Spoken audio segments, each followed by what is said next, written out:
Welcome everyone to tonight's class on Nefesh HaChaim. We discussed in the past the history of this book, who exactly Rav Chaim of Volozhin was, one of the primary disciples of the Gaon of Vilna, of Eliyahu of Vilna, and the significance of this book in history and in Jewish philosophy, or for that matter, Jewish theology. So with that being said, let's get started with the first topic of this book, a topic that we take for granted, but it's a very, very deep topic, a topic that requires a lot of contemplation and introspection, as we'll see. The topic of Tzelem Elokim.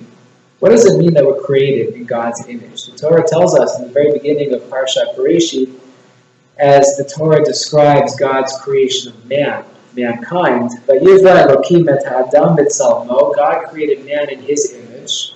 Tzelem Elokim bara oto. In the image of God, he was created, or God created him. God created Adam. Ki b'tzelem Elokim asa et ha'adam. Later on, again in Perek Tet, the Torah tells us that God formed man, or made man, in His image. What does it mean to be created in the image of God? After all, Maimonides tells us very clearly, God doesn't have a physical image. He doesn't have a physical structure. We recite in the song of Yigdal, which is very often we sing it in shul.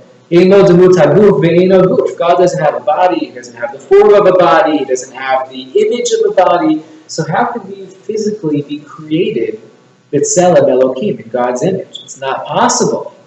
So when we think about it, it must be then that our definition of Tzelem Elokim is incorrect. It can't be that Tzelem Elokim means the physical resemblance to God, because God doesn't have a physical being. He's the ultimate being.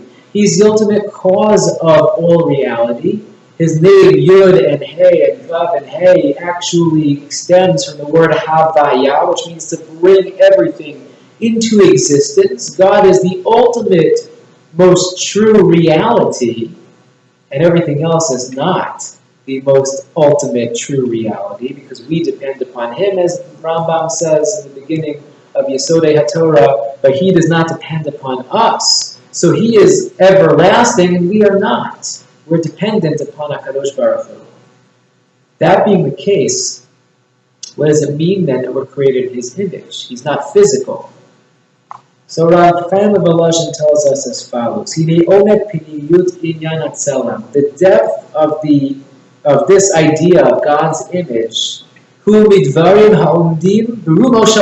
this is one of the most significant topics that stands at the height of the world, literally. This is a topic that is of paramount importance.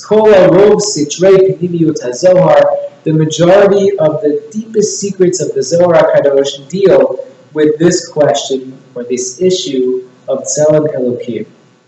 So this is not a simple class. You all thought that you were coming here tonight for an interesting class, and hopefully it will be an interesting class. But you didn't realize that this is a topic that the greatest sages, the rabbis who delved into the Kabbalah, the mystical teachings of our tradition, that they struggled with and that they discussed in the greatest of detail.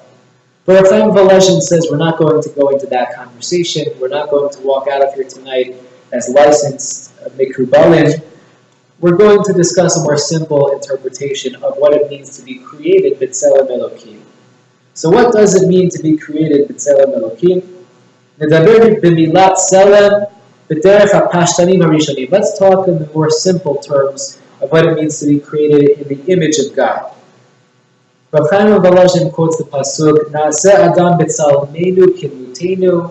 The midrash that Rashi quotes records, God in His humility consulted with the angels, and He said, let us together create man in our image, in our likeness. I love it when you have different rabbinic thinkers coming from totally different perspectives, that they say the same thing.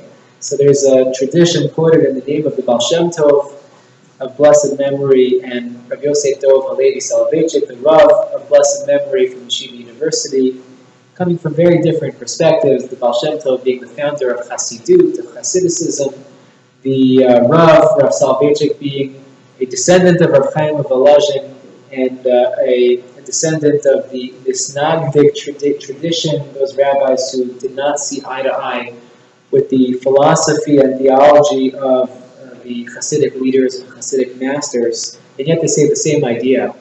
At least they're quoted as having said the same idea, that God was not only talking to the angels, consulting them whether he should create man, but he was talking to mankind himself. Naaseh, together, let's together create the finished product. Naaseh Adam Tzelem Kimutenu. Let's create you. I'm a partner, says God, and you're a partner. We have to work on this together. And in fact, Rav Kook discusses this idea at length in a number of essays, at least one of his essays, Shleimut, the Ishtalmut, complete and becoming complete, the notion that God is perfect, and the one thing that fundamentally God is lacking, so to speak, is the ability to become perfect. That's our job. That's where we complete, so to speak, God. Now, in reality, God does not need us at all for anything. But again, kiviyachol, so to speak, we have a partnership with God. We have a partnership in perfecting the world, in tikkun olam, which we are needed for on some level. So Rav Chaim of Volozhin quotes the pasuk, Naaseh Adam b'tzalmenu kimutenu, let us create man in our image and in our likeness. And he quotes these two words, Tzelem and demut. What does it mean to be created in the likeness and image of God?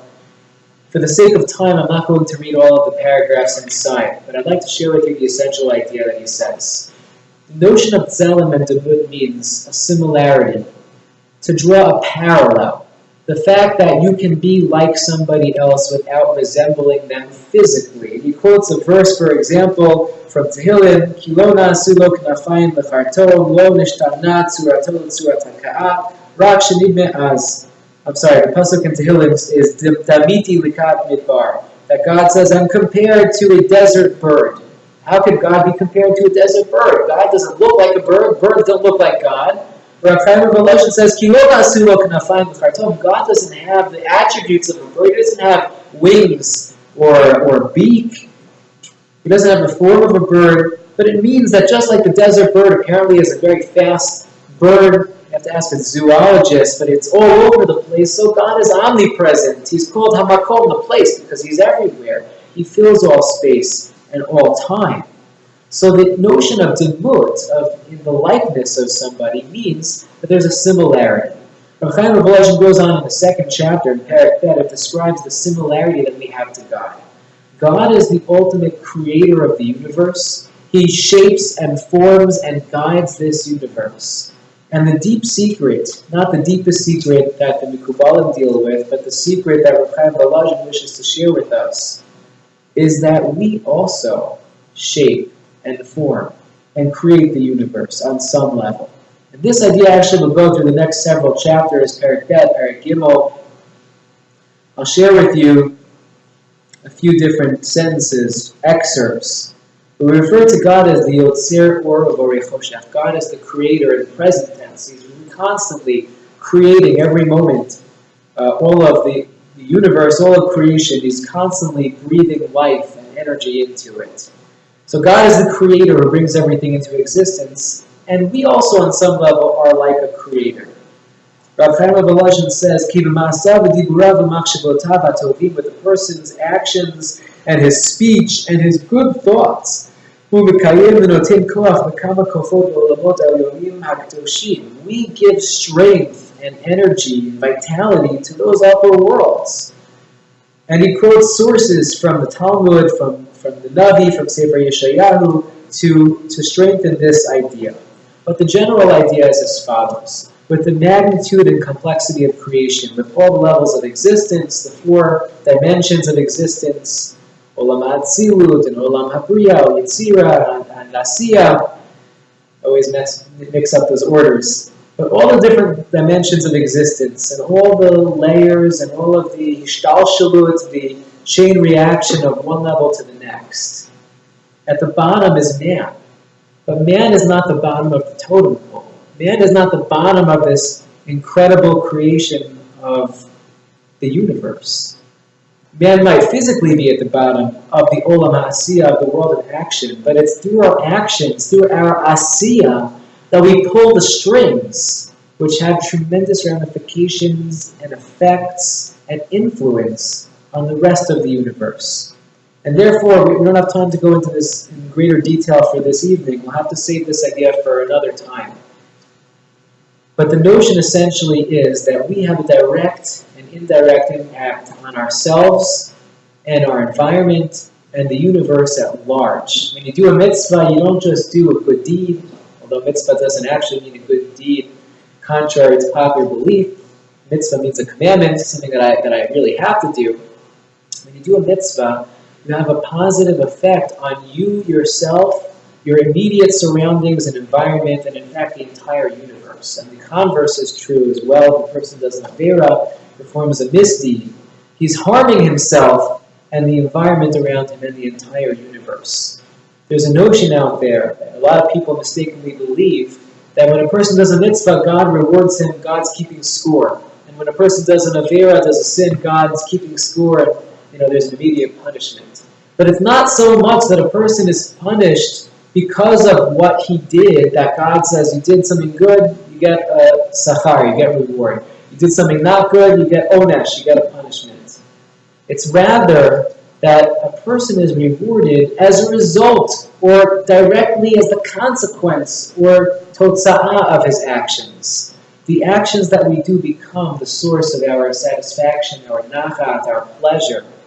And the misdeeds that we do become the source of tremendous regret, remorse, and suffering that a person brings upon himself, God forbid.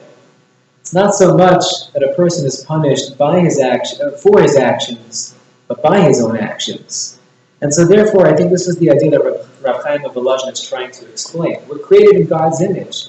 God is the ultimate creator. He creates everything.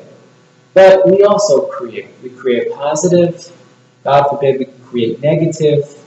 Ultimately, that decision is up to us. When we do a mitzvah, like it says in Pirkei Avot, a person should view himself as though he's standing in the middle. And on one side, he has the scale of the world tipped towards the side of good, the other side tipped towards the side of negative. Perhaps the scales, to be more accurate, quoting the mission in Pirkei Avot, the scales are even. And your action that you are about to do right now will tip that scale, the positive or the negative. It's up to you. It doesn't mean that every second of the day we have to walk around so serious and think about the magnitude of our actions. You can relax, you can have a good time also. It's important to unwind a little bit. It's important for our mental health to take a break. But we shouldn't lose focus of what we're doing here. We're not here for a break. We're here ultimately to be mitaken, to fix ourselves, and litaken olam, to fix the entire universe. When we make the decisions to do the right things, when we involve ourselves in mitzvot, and not the opposite, we ultimately become a creator similar to God. We become a creator like God. We create positivity for ourselves and for the entire world. And that, in a nutshell, is the basic idea of being created with Tzelem Elokim, in the image of God. We are like God because we can create, we can do, we can influence, and that decision is ultimately up to us. Have a wonderful evening.